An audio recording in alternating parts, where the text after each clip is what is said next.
All right.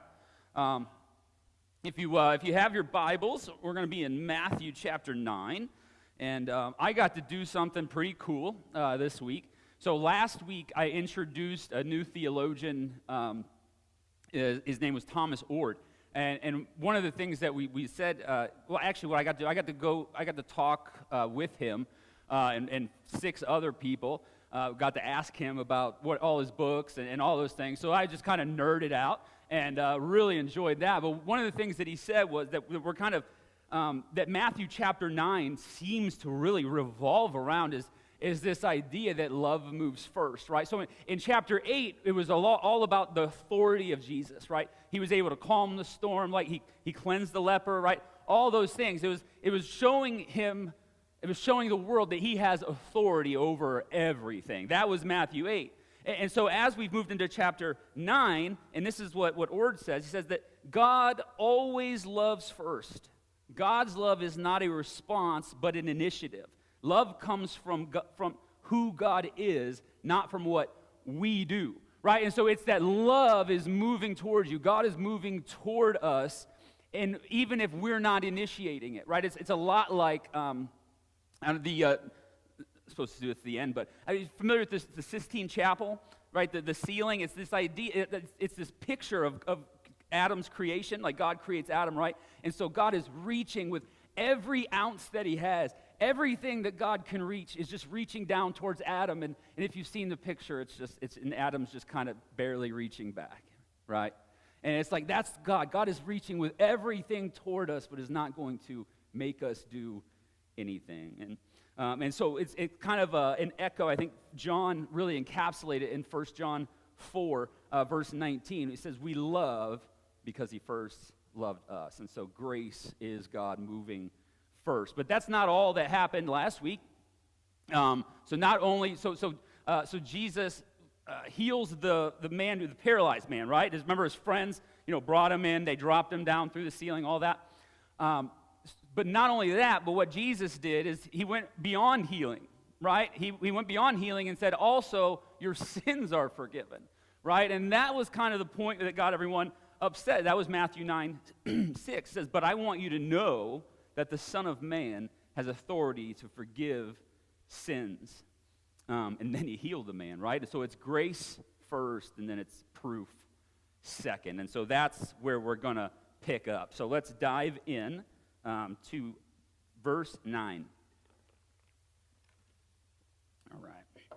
As Jesus went on from there, he saw a man named Matthew sitting at the tax collector's booth.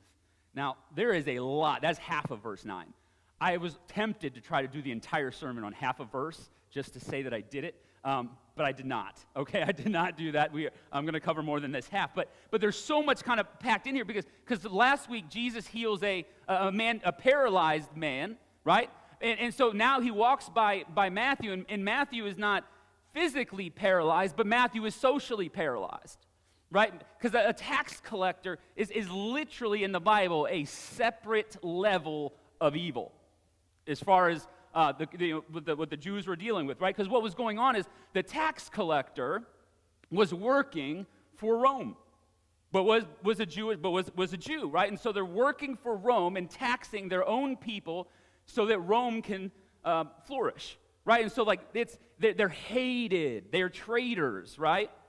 Not only that, they're actually considered ritually unclean, and so they were forbidden from any religious life. They weren't allowed in the temple. They couldn't serve as a witness in court, a tax collector, right? Is that wild? Like, it is hated, right? And so the role of tax collector was really for the amoral person who just wants to gain as much as they can. That's kind of it's like, I really don't care who I'm helping or who's helping me as long as I'm making it, right? And that's who Matthew is. Matthew is hated by everyone in his community, but he's rich. And so, but let's pause here because I think it's not just any tax collector, right? This is Matthew, This is our gospel writer. He's the one that we're reading every Sunday for the last year and a half. And so the man's name on the front of the book. And so think about that. The one who was once considered, because listen, as we've been walking through Matthew, the person who is considered the most hated is now writing about all of those who have been marginalized. That's all we've been talking about, right? Every time Jesus moves, it's doing something somewhere on the outskirts. Jesus is pulling someone in, and so Matthew's like, listen, because I remember Jesus pulling me in, right? I remember that I was hated, and still Jesus came up to me, right? It's because listen, imagine. Let's go to the next verse. But as Jesus went on from there, he saw a man named Matthew sitting at the tax collector's booth. "Follow me," he told him, and Matthew got up and followed him. And I just imagine being at that booth and hearing about Jesus and seeing what Jesus has done. Maybe Matthew's been in the crowd before. But then to see him start walking towards me, like I'm hated. Right? It's like no one wants to be anywhere near me, and so I know Jesus is just going to level me. He is going to take me to task. He's going to say things that I've heard everyone say, and so here it comes. And Jesus walks up and goes, "Follow me." Like that's like. As Methodists, we have this concept of prevenient grace, and it's like this idea that God is always moving first. And so that's what this is. That is the gospel. It's that we're not worthy, and yet Jesus still walks up to us and says, "Follow me."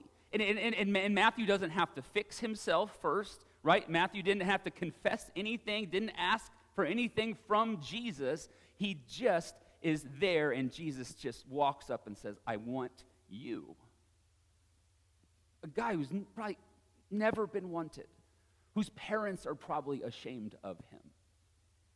Jesus says, "I'm not ashamed of you. I want you with me." And so again, Jesus moves first.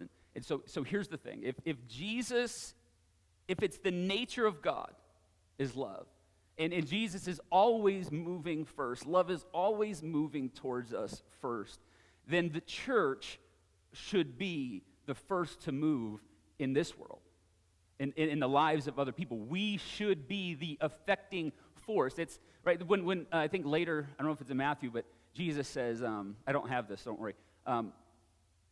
The gates of hell will not prevail. And it's like, that means they will not hold up against the attack. Like gates means defense, right? They're on the defensive. And so this whole church thing is a movement towards something. It's towards darkness, right? That's literally what we're doing. We're supposed to be moving into dark places. And so it's blessed are the peacemakers, right? Remember he said that? Blessed are the peacemakers, for they'll be called children of God. And it's not even peacekeepers or avoiders, right? It's peacemakers. And even I know we talked about this, maybe a year ago, Matthew 5:23. If you are offering your gift at the altar and there remember that your brother or sister has something against you, leave your gift there in front of the altar. First go and be reconciled to them. Then come and offer your gift. And so, right, it's the ones that take the first step. That's what it means to be Christian, right? To take the first step towards reconciliation. Not just with God. Like God makes the first step towards us, and then we make the first step towards those. And notice in that path, it's something that someone's mad at me about, and I'm supposed to go reconcile with them, right? We are first movers. We move first. That's who we're supposed to be. And listen, we are not great. Well, here's the thing. Before we get to verse 10, you notice that everything is Jesus has been doing, he's doing on the move. Right, he has not called a conference, right? He has not set up a tabernacle. He has not done any of this. He is constantly on the move, constantly doing discipleship and evangelism as he moves. It is not an event that happens. It's actually a way of life. Like Jesus lives a life of discipleship and evangelism, calling people and lifting people up. And so it should be something that we are constantly doing, not just doing it here or there. You tracking? All right. Now, we are not good. We don't do evangelism well. I know it's a scary word, right? That word like freaks people out. Because I had to take an evangelism class, and they asked, what do you think you're going to learn in this class? And I was like, well, what font do I put on my, turn or burn signs? Is that what we're doing here, right? Like raising signs. Like that's kind of what people think about with evangelism, like we're flying signs and yelling through bullhorns and stuff. Like that's not it. It's just kind of talking. It's so much simpler than that. But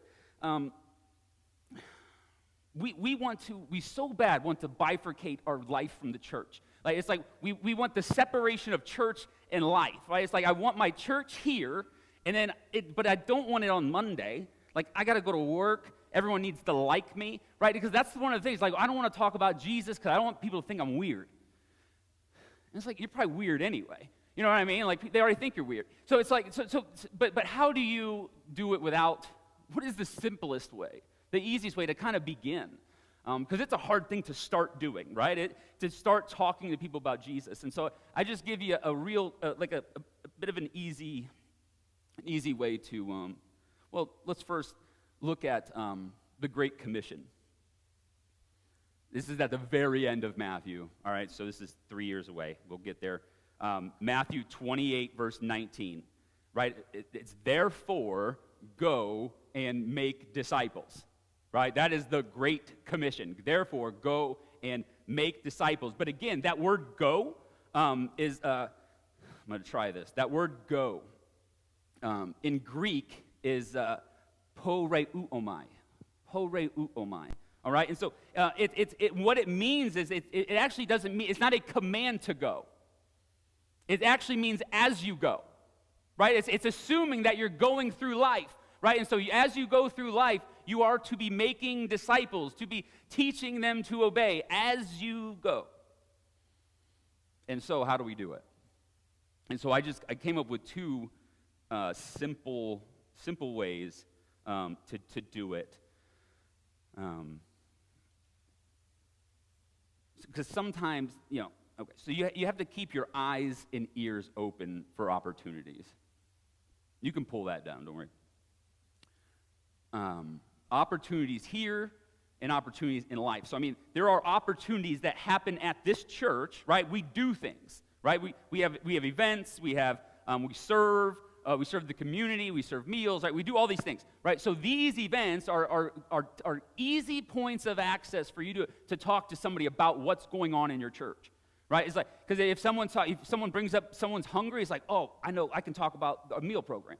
Right, but you actually have to know what's going on here too, right? So you have to be connected to some degree to know what's going on. But so we have, if we're going to be at VBS, like someone has kids and they're talking about VBS, so it's like now I can talk about it's like all these. You just got to look for these little opportunities when you can inject. So I'm not saying you're going out to people and go, repent. I'm not, like that's not what I'm asking you to do.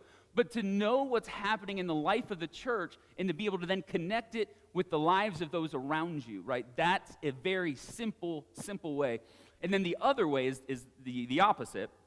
Instead of looking for what's going on in the church, you look at what's going on in people's lives.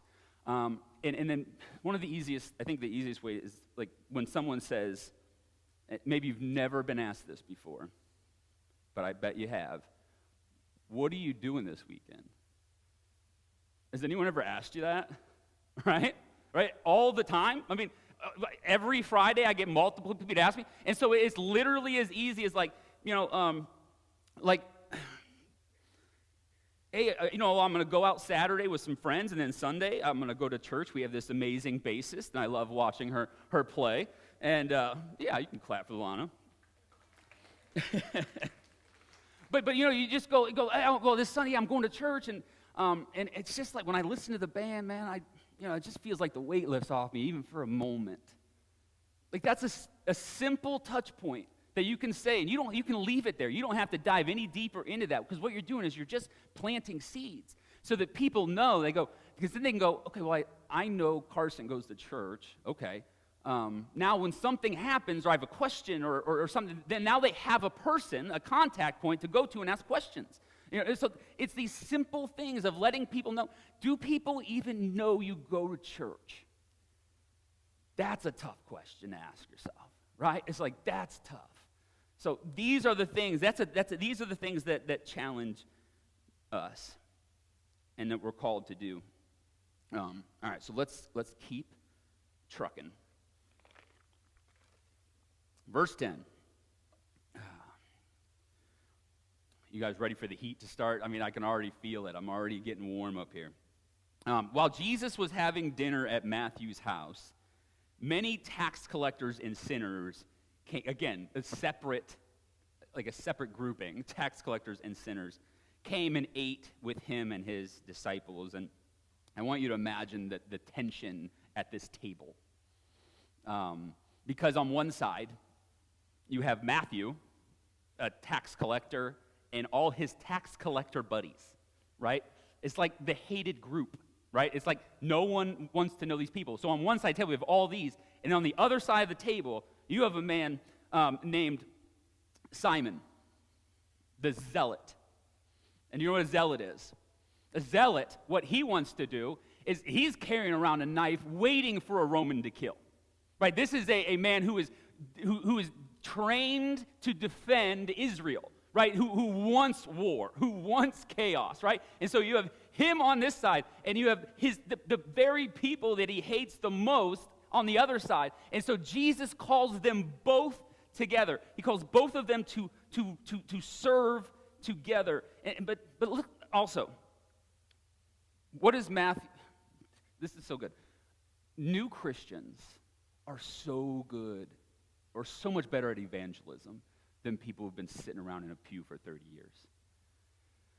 It's true, because they're so excited. Look, what does Matthew do? He meets Jesus, he says, follow me, and then he goes, I'm throwing a party so everyone can meet you, right? Like, that's his immediate response. You get so excited. It's you got to meet this Jesus, right? He's like, that's the spirit that should be oozing from us all the time, but we get so... We want to separate. We want to separate those things from the world because it's messy, it's dirty, it's difficult. And so he gives us a perfect vision of evangelism by inviting everyone to a meal. People, they haven't been trained to separate. They haven't known. Because I grew up, I don't know if, it's only, I think, like I said, it's later that we get cautious. And it's only after years in church that we start drawing those lines again. But in the first burst of gratitude, we're just so amazed that Jesus came to my booth and wanted me to follow him. Like, that's mind-blowing. And so it says in verse 11, when the Pharisees saw this, they asked his disciples, why does your teacher eat with tax collectors and sinners? And so Jesus isn't just like... So with the Pharisees, like they have a bad rap, and for good purpose, right? For good reason. But to some degree, they're trying to hold on to something old, right? Something sacred, even, right? They're trying to keep the rules, right? And so to some degree, you can appreciate what they're trying to do. It feels like maybe the heart is at least in the right place, even if all the actions are off, and to some degree, like some of the Pharisees, but. So when they see Jesus sitting with tax collectors, immediately in their brain, they would have to go to Psalm 26. It says this. This is David. This is Jesus' great-grandpa. I do not sit with false men. I hate the company of evildoers. I will not sit with the wicked. Like that's, you know what I mean? So there is this idea of holiness in the Old Testament that is about separation, right? It's like you want to, and like especially in the law, there's all these things about, don't do this because this is what the Egyptians did, right? It's like I want a clear dividing line between you and other people, right? It's like you need to be separate. And so, but it's different. Holiness in the Old Testament is a separation, but holiness in Jesus means presence to bring healing. Because this time when God comes near, grace moves first. And so now Matthew isn't just writing, again, this to, so we've said that Matthew's writing to mainly a Jewish audience, but it's also